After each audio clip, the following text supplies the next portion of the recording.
Hello, good evening. June 25, 2025. Nandito si Ma'am Hanilit at saka may mga bisita.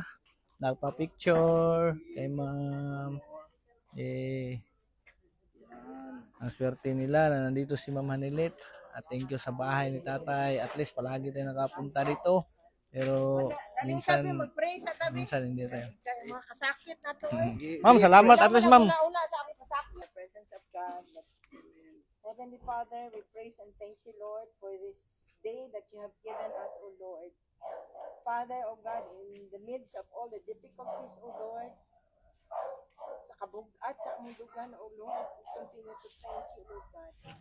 I pray, Lord Jesus Christ, that, Lord, not the mere humans will protect us, O God, but it's you, O God, your most precious blood will cover us, O God, this place, even our neighbors, O Jesus. I pray, Lord Jesus Christ, that you will protect our house, O God, and everyone, O God, who dwells in this house, O God. I pray, O Father, that each and everyone, O God, will try to understand, O God, the situation right now.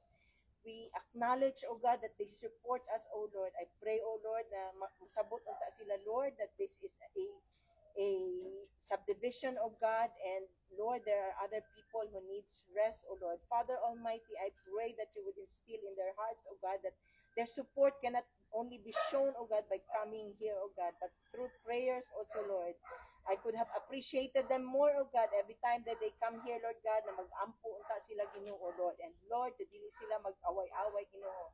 Lord, we know, Lord Jesus Christ, that every time that we gather, O Jesus, there are differences, O God, and it's unavoidable, Lord, na magkabikil yun, Ginoo. Father Almighty, I pray, Lord Jesus Christ, for understanding.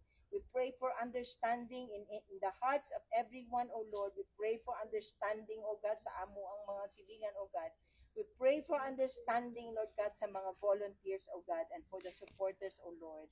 That Father, Lord Jesus Christ, the most powerful thing that they can do for us and for the support that they can give, O God, former President, O God, is that to pray for him, O God. He needs prayer, O God, at this time. You know, Lord Jesus Christ, that his health, O Jesus Christ, is not doing good, O Lord. We seek your help. We seek your intervention. I pray, O God, that you will lay your hands upon him in the mighty name of Jesus. In the mighty name of Jesus, O God. Lord, gamhanan ka na ni Tore, Ginoo. Gamhanan ka ng BBM. Gamhanan ka sa tanang bangag. Gamhanan ka, Ginoo, sa tanang mga nag-aabuso, sa tanang mga nasa Department of Justice, O Lord. That's all we want, O Lord. Prayers and prayers and prayers, O God. Kaya hindi na namo magkaya, Lord. Every day, it's a torture, O God. Sa ako, Lord, I long for my daughter, Lord God, to be with the Father, oh God, kinanginahanglan pagit, Lord. Father Almighty, I pray, Lord Jesus Christ, that not any human being, Lord Jesus Christ, can protect this place. But Lord Jesus, your most precious blood, you will cover this place with your most precious blood. Your mighty hand, O God, will be upon our homes, O Lord Jesus. And Lord Jesus, you will rebuke these people, Lord God, who have evil intentions, O Lord. Bind them in Jesus' name, O God. And Lord, we claim your promise, Lord, that you will be the one, O God, who's going to fight for us, O God, against our enemies, O God. Ikaw ang mubalos para namo, Ginoo. Daghang salamat, Ginoo. Daghang salamat. Lord, ingon pa ka, Lord, na Jesus Christ, that, Lord God, whatever you ask in prayer, believing, we shall receive it, oh God. We believe right now, nangadji man mi, Lord, that you're going to bring him back home, upstairs, oh God, where he can sleep and rest, oh God. Sayang 80 anyos like that.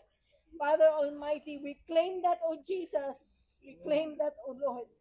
You're going to make it happen. We prayed for it. And you're going to give it, oh God. It's you who's going to give him his redemption.